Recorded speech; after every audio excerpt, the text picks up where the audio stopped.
السلام عليكم ورحمة الله وبركاته. أصحاب قالقة ملكسة جوكتان كل سود وهذا وذكي بودكاست وأنا قلت شامع دفاعة يعني قاسمة جبيلة برنامج كعوة كسب سنيها بربارنتا وبدك كير حال سنة وحي تلوينا يتصالة يخبرات يداون اللي هو ذاك دونه. برنامج كنا نقول دونا برنامج تحناء أو عاو يهي إبسود 1. برنامج كعوة كسب سنة دونا كلية فوكس كلا صار دونا حال سنة عروض كير. أنت دشان بس إلا أنت حتى أقول قليل إلا أنت وركوجرة. ما دام أي تالف تركيق الأوبا هاي مركا إلمها اللي يجيو إن فوكس كرين قيبت brain development كا تالف تركيق المسوق بلسا. برنامج كمان تركي إنه سقطنا ديارين ما حكي فكرين. هذي الجويديو. إلمها يرجعون وهاو يري. ما حد كيت جواه. إلمه maalin maalintii da usii korodho oo maalintii hawshiisa sii badato. Absolutely. So ilmu markuu dhasho uga horyariye. Ana waxaan leeyahay. Inta la isku yimaado. Okay. Which means inta dhala. Ana waxaan moodayaa biyoydii hayaan miya still oo ka fikiraya hadalkaaga. Ma inta isbaraba. Isku bayba. Okay. Inta wixii ka dambeeya. Yes. Hawshu kala yar tahay laakiin maalinta ka dambaysa. Markuu age u kordho hawshiisa way sii kordhaysaa. Marka uurka hooyadii ku jiro at least halkaas ku jira ku ilaashin hooyadii hawl uu ku hayaa laakiin haddana markuu dhasho way ka duwantay. Marka goormay hooyadu ogaan kartaa inay uur leedahay sidee bay ku ogaan kartaa? Wallahi horta de hooyadu markay ku cusub tahay iyo marka ayna ku cusbin way kala duwan tahay. markay ku cusub tahay waxayna dareemi jirin bay dareemaysaa yani waxa isbedelaya hormoonadeedii jirkeedii iyo ayaa dhamaantood bedelay markaas markay dareento inay xaaladeedii oo isbedeshay ay testigi sameynaysan dan markaas ogaanaysaa inay uur leedahay badanaana waxay accurate tahay oo yani natiijadu accurate tahay markuu ilmuhu 2 week ilaa bil inta u dhaxaysa markaas la oran karaa oo dhakhtar sheego la oran karaa waa pregnant maxaa marka la gudbo marka laga yimaado kulli dhakhaatiirtu talooyin bay siinayaan qofkii si ilmahaas uu noqdo mid xafidan oo developmentkiisa iyo wixii soo dhan jidh ahaan iyo maskax ahaan isu dhameystirmaan aan hooyada looga baahan wallahi horta inaga badanaa de maadaama inaguna aan soo aragnay dhakhaatiirta wadankeena joogta hooyadu ilmaha markay ku cusub tahay fully consultation la siiyaan dhakhtarka ugu fiican waa dhakhtarka ku yiraahda dawo waxaa jirta first 3 months ka 3 bilood ugu horeeyay hooyada qaadatay folic acid la yiraahdo dhakhtarka ugu fiican waa dhakhtarka ku yiraahda kiniinka qaado laakiin se fully consultation dhakhtar ku siinaya yani kula talinaya oo talooyin ku siinaya waayo because hooyada waxay u baahan tahay cuntooyinka cunayso xaalad bay galaysaa walac bay galaysaa yani hooyanimadu markay ku cusub tahay qofka welibana oo another level markaas dhakhtar kasta u tagto waxay doonaysaa inuu xaaladeedii yani uu wareysto hay xaaladaada ka waran maxaad dareemaysaa maxaad cuntaa waxaasoo dhan uu la meel dhigo waxaan asxaabtaa dhakhtar kasta inuu tagnaado waxaan aqsan dadka soo bixi jirtay yes because waxaan doonayaa waxaan dareemayo qof ila gura yani oo igu dhahda de ila dhakhtarkii baan degiso maaha lacag baan bixiyey waxaan doonayaa dhakhtar ila taliyaa waxaa iska daa waxaa samey because anigana waxaan xanuunsanayay xanuun baan dareemayay waxaan weligii dareemin buu ahaa so waxaan doonayay in de ila taliyo oo igu dhahdo waxaa samey waxaa iska daa waxa kale cuntada kale iska daa soco exercise samee ismaaweeli ma jirto dhakhtarka oranaya ilaa aan ChatGPT la saaxiibo ana la igu soo jeesanayo kulaha iskhasab isku khasbi kara aniga waxa xanuunsanay marka dadka waxa muhiimadu tahay saan naga ka fahmay in maadaama dhakhaatiirteeni aanay waxyaabo badan ku baraarugsaneyn ama dadkii waqti badan siineen qofku inuu meelo kale uu ka eegi karo research sameyn karo si uu waxyaabo badan oo aan dhakhtarku u sheegin exactly uu qabsan karo uu diyaar garo imika oo kale wadamada caalamka ah ee horumaray waxaa jira antinatal iyo postnatal baa jira oo hooyada loo sameeyo oo mid waxa weeyaan intay uurka leedahay oo hooyada la take care gareynayo oo la barayo cuntooyinka u baahan tahay, cuntooyinka qaadan karto, cuntooyinka ilmuhu ileen wuxuu doonayaa soo maaha mar lafiisa kobcaya, mar maskaxdiisa la kobcinaya, mar organiskiisa baa la sameynaya inta uurka ku jiro. Marka waxaasoo dhan cuntaa jirta, you know, like bil kastay hooyada ku jirto waxaa jirta cunto ay cuni karto. application yes, application actually xaggan usoo dhigi doonaa hablaha hooyooyinka. So bil kasta waxay leedahay dee so 4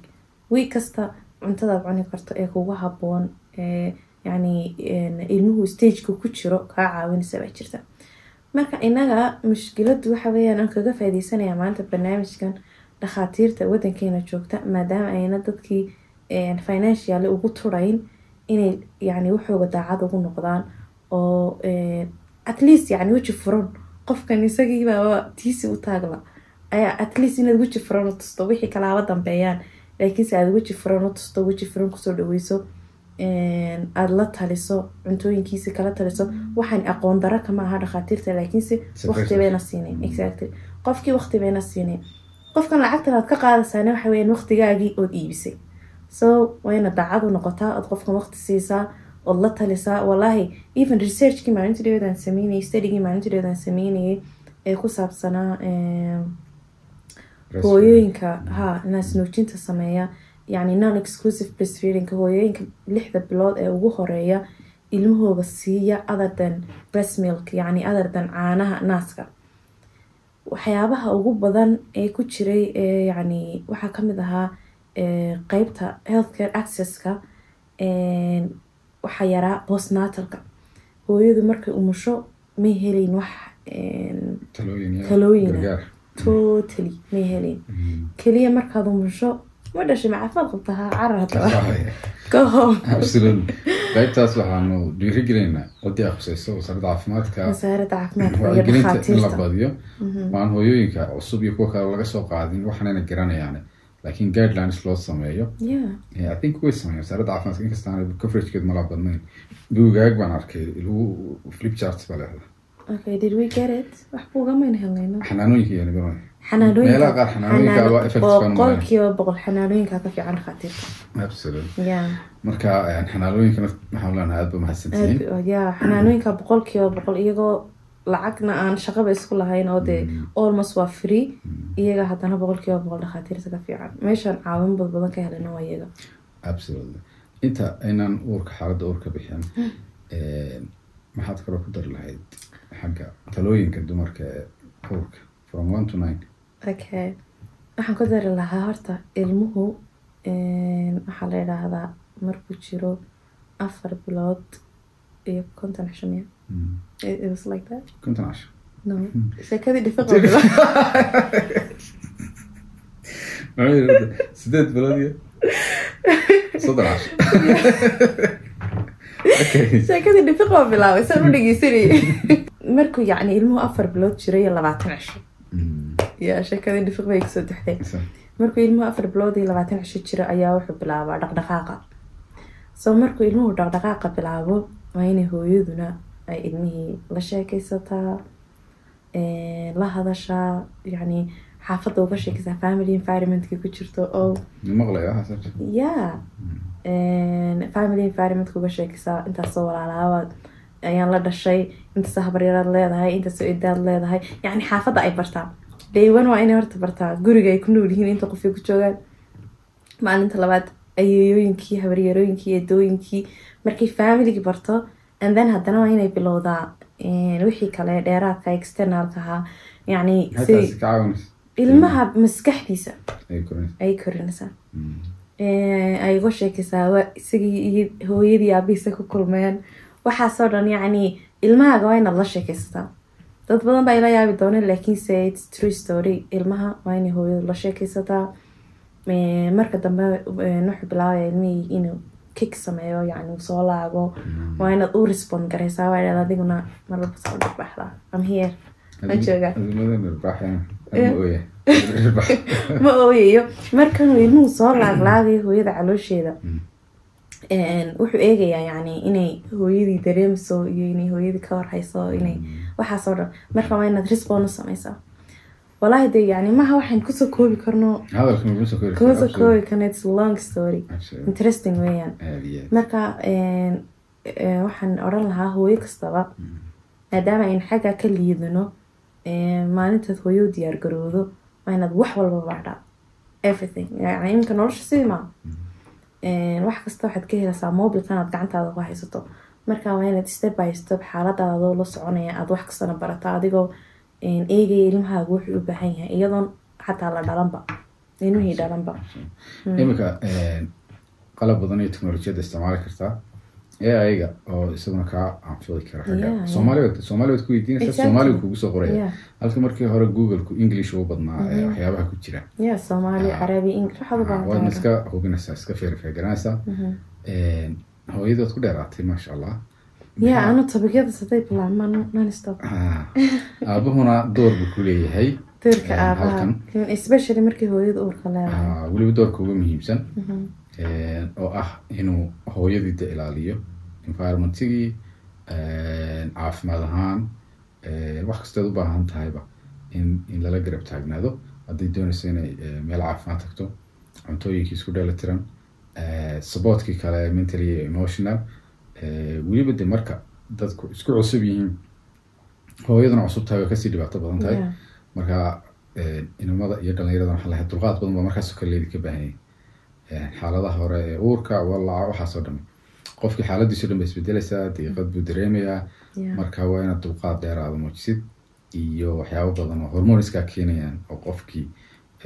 dumarka ahayd kusoo baxaya qof dhan lagu dhex sameynaya absolutely waa warshad baa ka dhex socota marka dulqaadka badi attentionka badi ilmaha yarna la sheekayso aniga imad baad oran jirta la sheekaysa taasna iyaduna qayb ka noqonaysa aabuhu codkiisu uu maqlayaa uu baranaya markay soo dhawaato xagga xilligii dhalmadu amba foosha iyada maxaad ka odhan lahayd walaa xilliga foosha iyo dhalmada markay soo dhawaato waxaa fiican hooyadii inay u diyaar garoodo waana ta ugu muhiimsan weeyaan hooyadii inuu u diyaar garoodo ilmihii yani diyaar garowga maaha alaabtii loo soo iibinayay waxaasoo dhan waxaa ka muhiimsan waxyaabo badan oo waxaa jira markii hooyada umusho welimana yani confusion hooyada lagu sameeyo maadaama ilmihii ku cusub tahay 1000 ideas ayaa lagu siinayaa sida markaad guursanayso oo kale sahaalo taas sahaalo markaad laakiinse hooyada dhasho 1000 ideas baa lagu siinaya marka wixii markaanad adna cilmi u lahayn waad ku dabaqsaa mar qofkanaad ku boodaysaa mar qofkanaad ku boodaysaa mar qofkanaad ku boodaysaa marka ugu horeysa bisha 8aad markaad gasho bisha 7aad yani hadba dee sidaad wax ku fahmi karto qof walba isaga xaaladiisiis og number 1 horta waa inaad barataa ilmahaaga sidaad u laaji karaynayso yani sidaad markuu ilmuhu dhasho aada u qabanayso naaska u siinayso taasaa ugu muhiimsan waxaad maqlaysaa hooyooyin badan oo ilmahooga naaska uga daayay uu qabsan waayey naaskii uu qabsan waayey ma jirto waxa la idhaahdo uu qabsan waayey laakiinse waxa weeyaan sida hooyada ilmaha u qabanayso naaska u siinayso hadduu qaldan yahay qabashadu yani dadku waxay moodayaan ilmaha in layska qabto naaska afka la iskaga geliyo no method dhan baa jira oo ilmaha aada ku qabanayso naaska ku siinayso haddii aanad garanayn way kugu adkaanaysaa so yani inaad videoya badan daawataa akhrisataa yani angal kasta aad ka egtaa number 2na waa inaad ku dhiiranaataa inaad ilmahaaga caanaha ka ilaaliso formulada yani waa mushkilad hadhow toole markaad yani aad 3 bilood 4 bilood aad daafto ayaad ogaan doontaa inay problem tahay inaad ilmahaaga caano formula siiso marka taasina waa inay kaasii go-naataa hadday kaa go-an tahay inaad ilmahaaga caanaha naaska siinayso khalaas you can do it marka qaar waxaa dhacda hooyadu iyadoo doonaysaba inay ilmaha siiso inay mararka qaar amba naaska caana laga waayo muddo ambala la yidhaahdo ilmihii baa qabsan waaye marka waa labada laga gudbi karaa wax la yidhaahdo naaska caana laga waayina ma jirto, wax la yidhaahdo ilmihii baa qabsan waayina ma jirto, because yacni qiil bay ahaan lahayd adduunyada dee bugaagta adduunka ku qoranoo la yidhaahdo oo caruurta qaar baa naaska qabsan iyo caruurta qaar adjustment bay u baahantay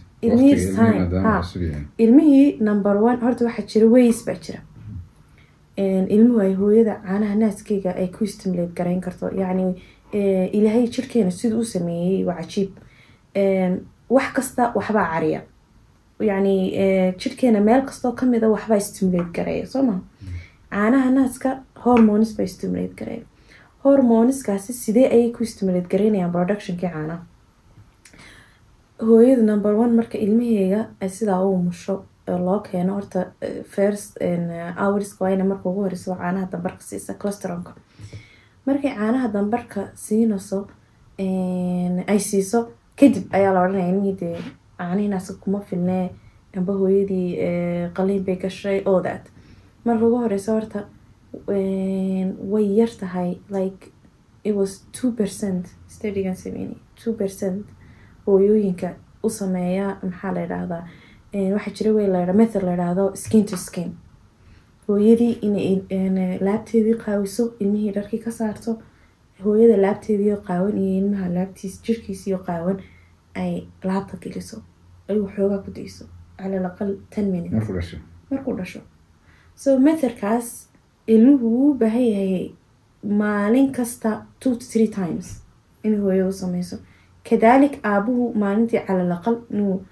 maximum inuu 2 jeer u sameeyo. so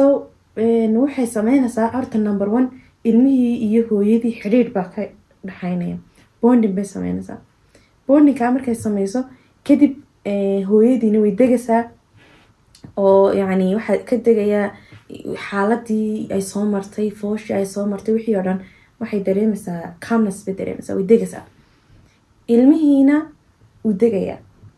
so labadoodii markay degaan ay hooyadii degto, damoor ay hooyadu degan tahay oo maskaxdeedu degan tahay ayna stress ku furnayn, damoor caanuhu badanayaan.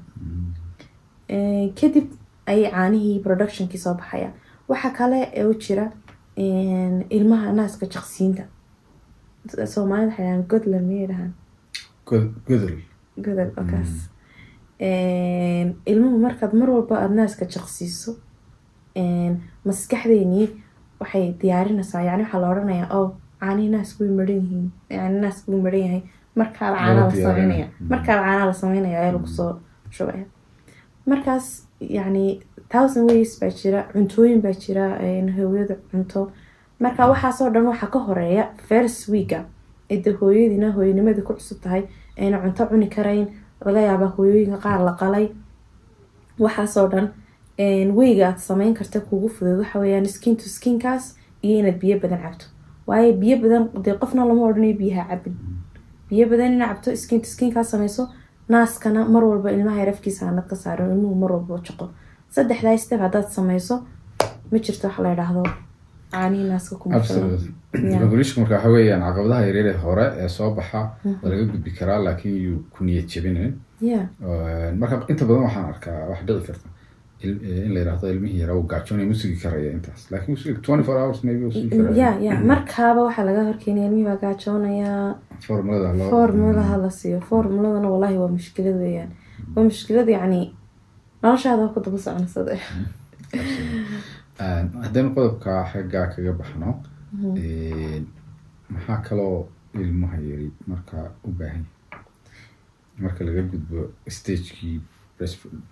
dhalmadii umushii few months 3 bilood ee hore babyga 3 bilood ee ugu horeeya ilmuhu horta wuxuu u baahan yahay hooyadii inayna hooyada ka agtagin. yani 100% ilmaha waxaa la gaargareeya jacayl tusa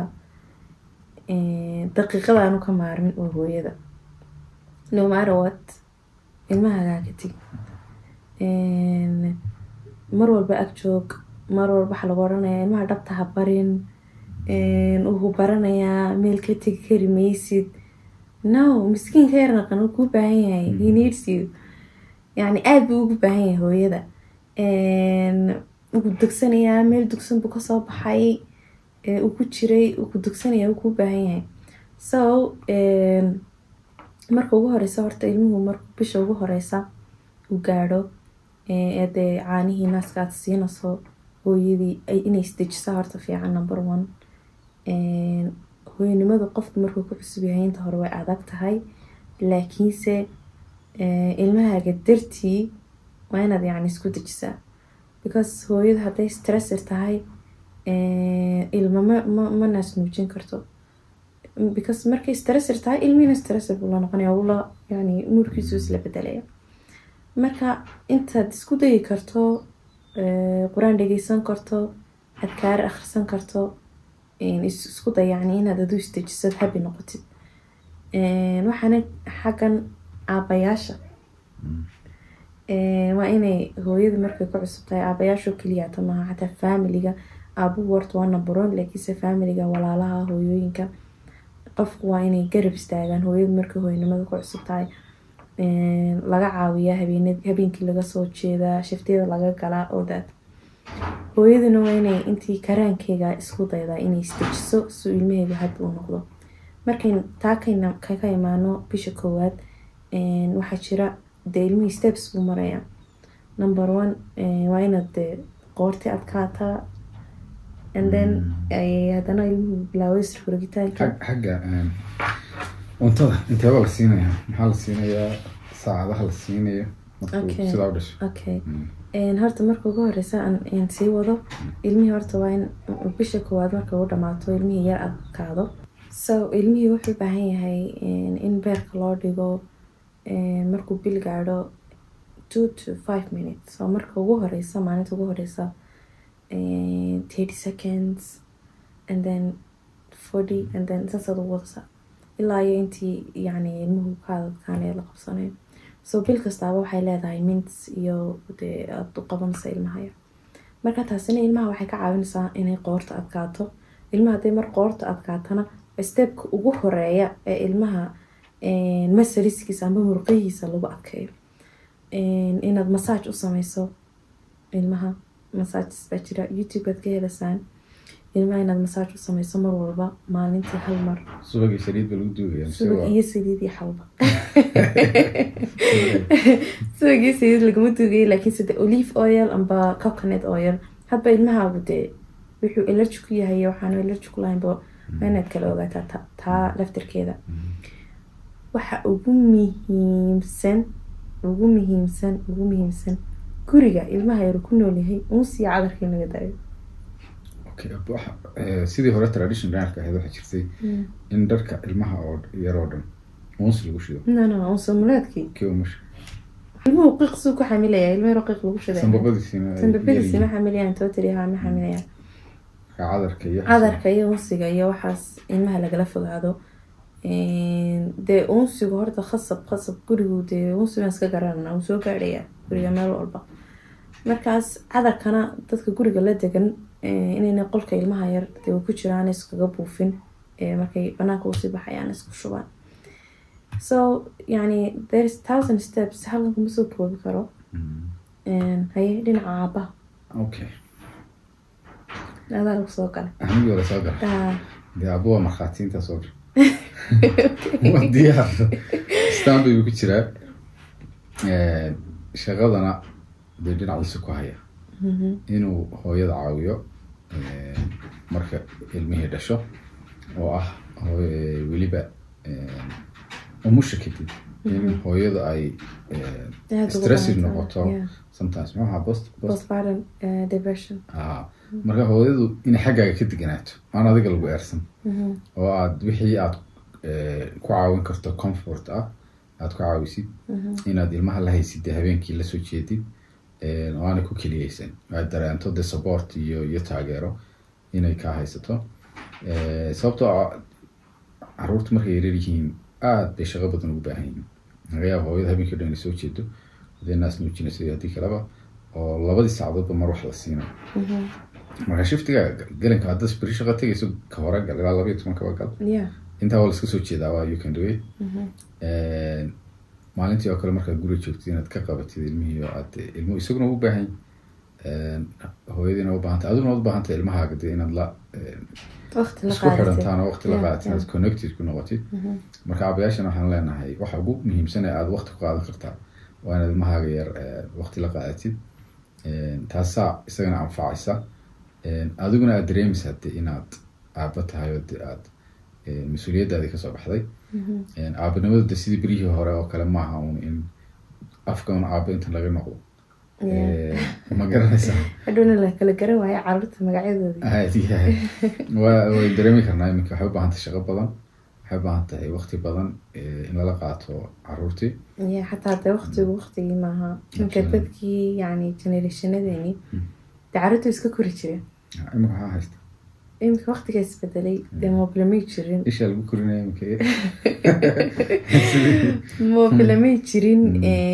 yani family connected bay ahaayeen dad meel kuwada nool bay ahaayeen dad iska warhayay ahaayeen laakiin hore de aaba lama ogolin gurigeena soo galo gabadha waa mushay waad saxan tahay iska dhowr adinki luckily aniga aabbahay dhakhtar buu ahaa so waan arki jirnay maasha allah marka so muhiimadda waxa weeyaan in yani generationkan iyo generationadii hore isku mid maaha inaan marnaba la odhan carruurtii hore sasaa la sameyn jiray carruurtayda hore saana la sameyn jiray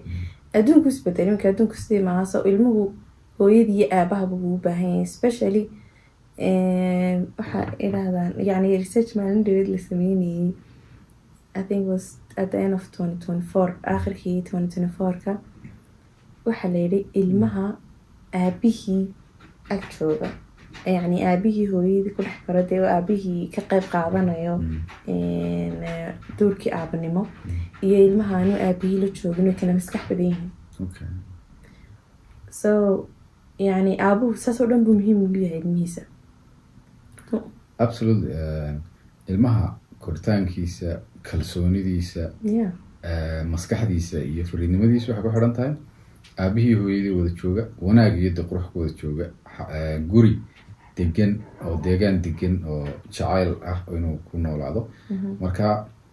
dee waxaad dhisaysaa ilmo yar oo baa caqligiisi maskaxdiisa la dhisaya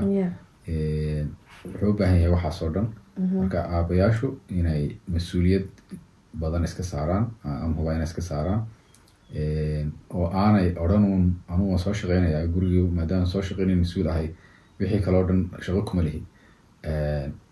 waa la heli karaa dee lacagtu waa muhiim waa soo shaqeynayaa laakiin waxaa kasii muhiimsa waqtigaad la qaadatid ilmahaaga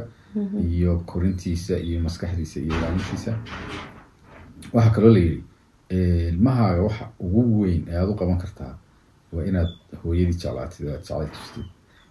taasina waxay ka qayb qaadanaysaa koritaankiisa iyo guushiisa iyo horumarkiisa waad dareemi kartaa xusuus ahaan caruuraha kusoo kora guryaha violence-ka iyo ama waalidka is haysta iyo caruuraha kusoo kora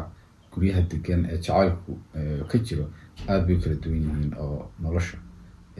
noloshooda iyo kalsoonidooda iyo geesinimadooda way kala duwan yihiin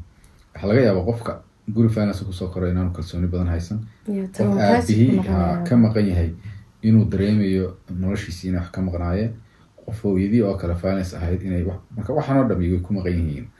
dadka waana problemkan aynu fahmi lanahay dadkan aynu wada aragnay dhinaca ka wada dabsan oo waxaan guriga laga leeyahay yani ilaa qofka mustaqbalkiisa dambe wax daba soconaya marka aan inagu generationkeenan iyo kuwii dambeba aan samayno wixii mas-uuliyadeena ah maadaama inagu caruurtan aynu ilmahan yar isagu ma codsan inuu dunida yimaado adigaa keenay go-aankiina ku keenteen waa inaanu dareemin wax kasta oo xumaana waalidiinta qaar baad moodaa markay caruurta dhalaan inay iyagu eedeynayaanba caruurtii laakiin inaad eedeysid maaha waxaasan kuu samey waad ku khasbantay inaad samaysa adaa dunida keenay kaama dalbana inaad keento marka waa mas-uuliyadaadii maxaa kale oo aynu intaa ku dari karnaa waxaad weydiisay mar ilmaha yani rootiinkiisa cuntada horta ilmuhu waa inaan 2 saacado caanaha aad siisa yani caanaha naaska haddii ay dhacdana inaad caano siinayso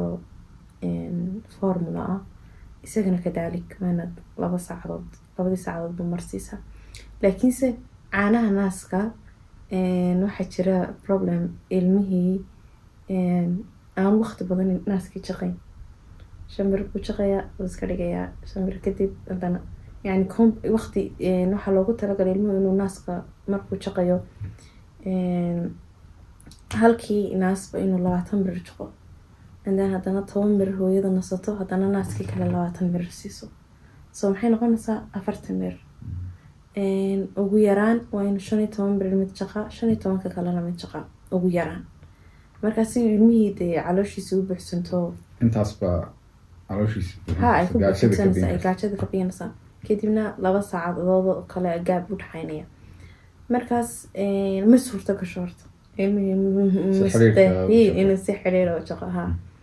marba 5 bir buu jaqayaa haddana ka tegayaa haddana 5 bir buu jaqayaa laakiinse markuu dee yar weynaado wuu la qabsanaya. So dee ilmihii markuu naaska jaqayana way adag tahay dee inaad ogaato wuxuu cabayo iyo wixii ku tegay iyo wixii aan ku tegin. weliba markaad hooyanimada ku cusub tahay 100 jeer baad ka shakeysaa. yani hooyooyinkan waxay yidhaahdaan ilmaha kor u qaado culayska ka dareemaysa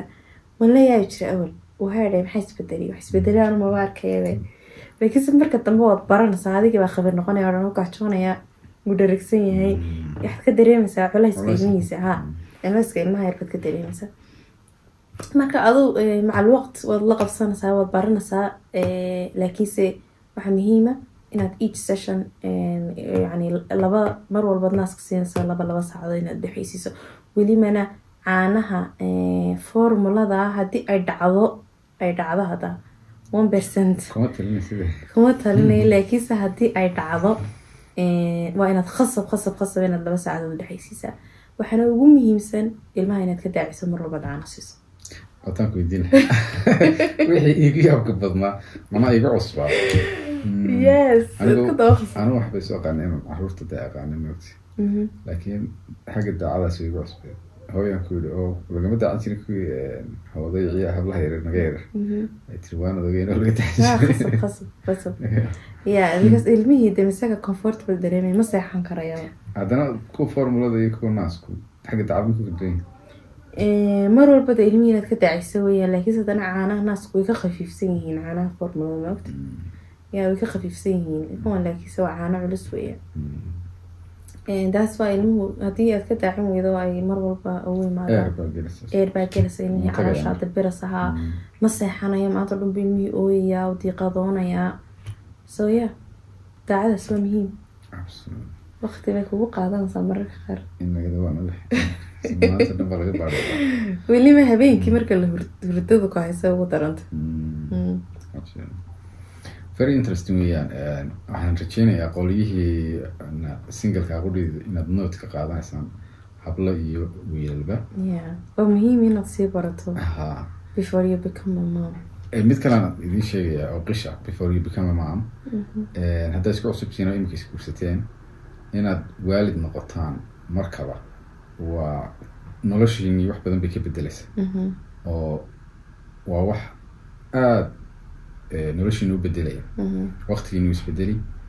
wixii aad ku mashquulsanaydeen prioritygiinu isbedelaya focuskiinu dhan isbedelaya routinekiinu dhan isbedelaya everything waxay ku saabsananaya ilmaha yar iyo sidii loo korin lahaa iyo sidii loo ilaalin lahaa caafimaadkiisa iyo waxaas oo dhan. marka haddaad isku cusubtihiin waxaa u baahan tihiin waqti ayaan ku talin lahaa ka hor intaan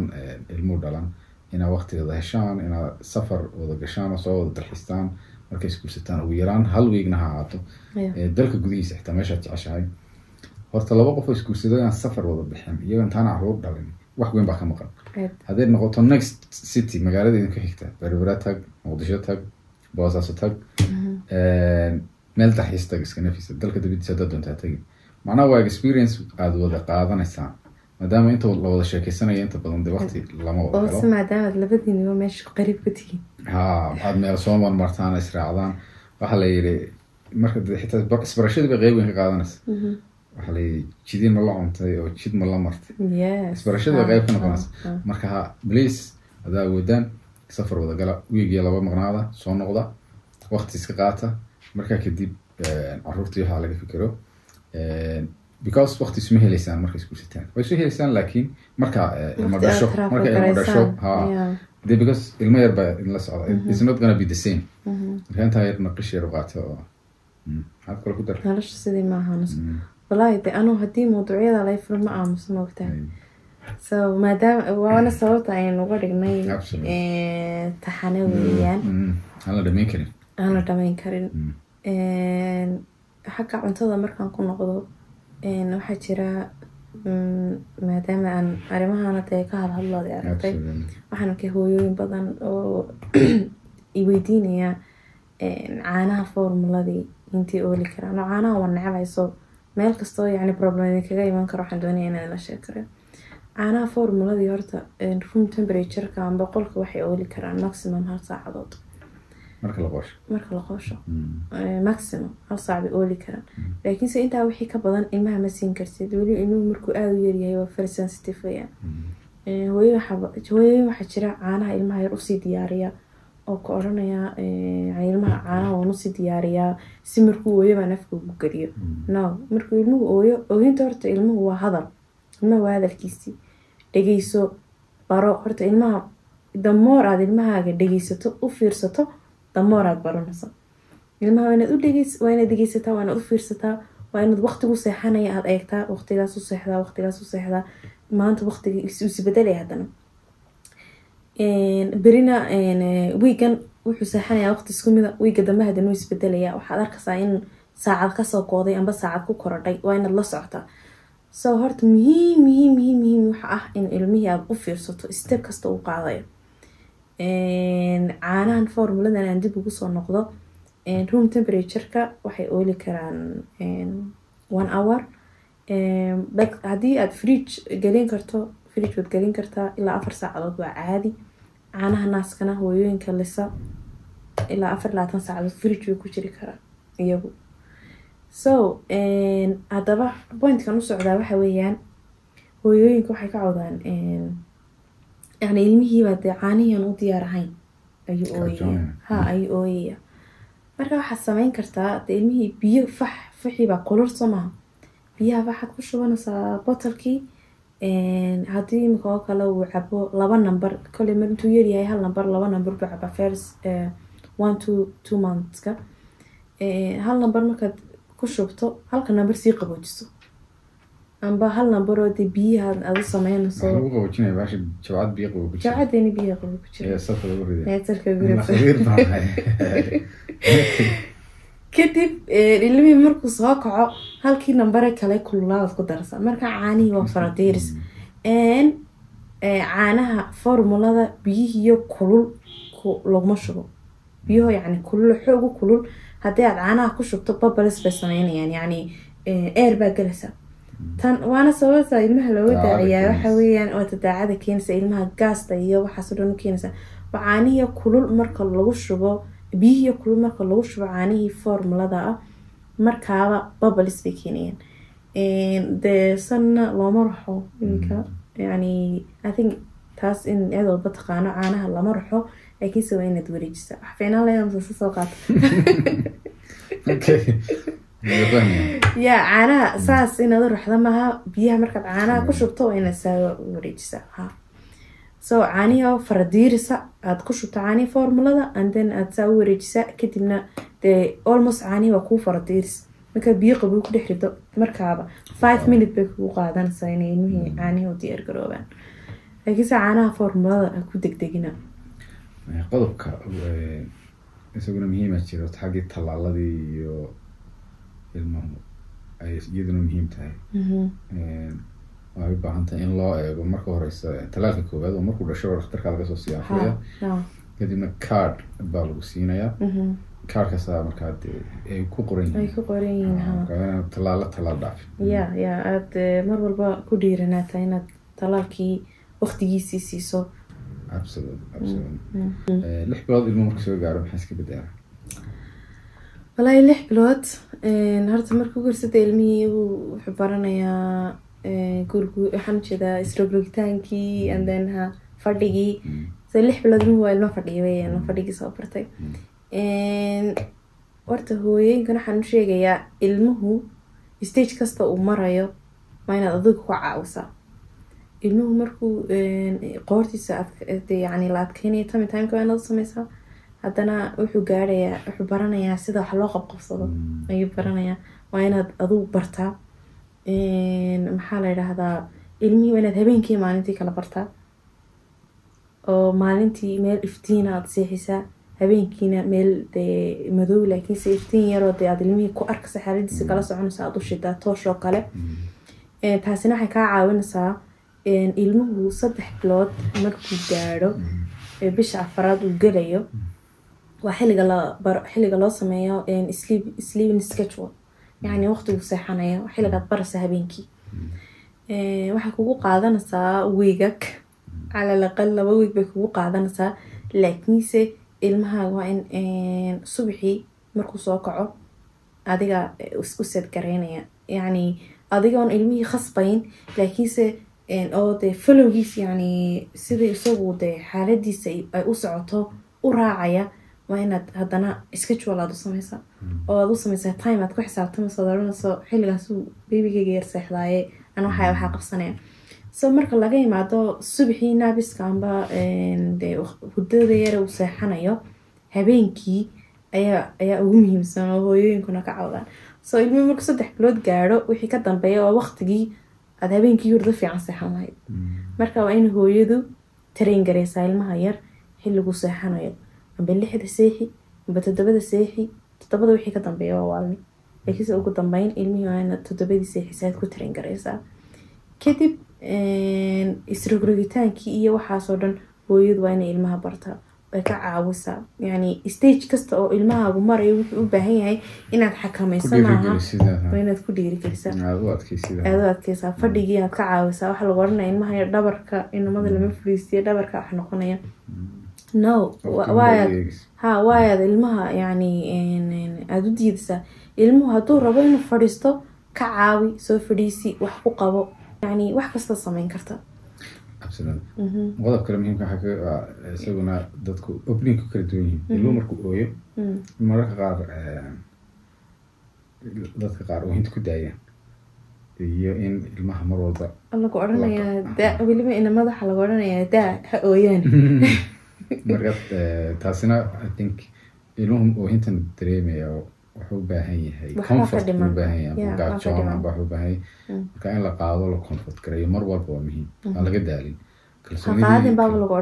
kalsoonidii iyo because wuxuu dareemaya safety uu dareemaya. marka ilmaha lagu daynin oohinta aan laga dultegin inta badan. 6dii markuu gaadho ilmuhu dee waa waqtiga cuntada bilaabayso. I think taas waxay u baahan tahay in session kale kaga sheekeyno. aad bay muhiim u tahay. guntiga gabagabadii maxaad kula talinaysaa? guntiga gabagabadii hooyo kasta waxaan kula talinayaa ilmahaagu adigu u baahan yahay waa inaad dhegeysataa, waa inaad u fiirsataa, waa inaad la hadashaa, waa inaad u sheekeysaa. waa lagula yaabay inta hore maogta. waxaa la odhanayaa yaad la hadlaysaa, babyga yar baan la hadlayaa. so ilmihii maskaxdiisii baa ku xidhan. markaas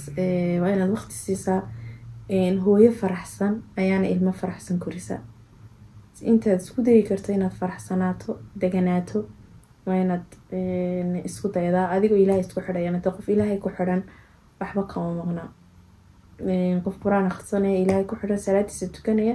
dee shaydaanba kuma imanayaba. masha allah. waxaan rajeynaya inaad wax ka faa'iideen. asmina ay qodobada quruxda badan ay soo bandhigtay ku mahadsan tahay. research ay ka samaysay breastfeeding ayaa isaguna gacanta ku haysaa. insha allah dhamaan soo socda ay soo bandhigi doonto, kaana wax badan baad ka faa'iideysan doontaa.